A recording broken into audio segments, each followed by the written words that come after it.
Assalomu alaykum qadrli futbol ixlosmandlari. E'tiboringiz markazida futbol maydoni. Kanalimizga obuna bo'lib, videolarimizga bir dona like bosishingizni so'rab qolamiz. Yaxshilab o'rnashib oling. Demak, biz boshladik. Husanov yana Manchester City'ning eng yaxshi futbolchisi bo'ldi. Abduqodir Husanov mart oyi yakunlariga ko'ra Manchester City tarkibida eng yaxshi futbolchi deb topildi.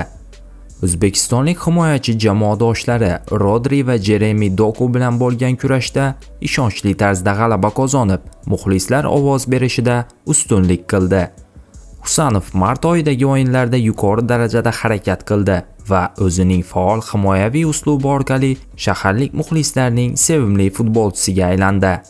Qayd etish joiz, bu uning 2026-yildagi ikkinchi sovrini bo'lib, u yanvar oyida ham eng yaxshi futbolchi deb topilgan edi. Ma'lumot uchun, Josep Guardiola shogirdlari 4-aprel kuni Angliya Kubogi doirasida Liverpoolga qarshi bahs olib boradi. Hamyurtimizga omad tilab qolamiz.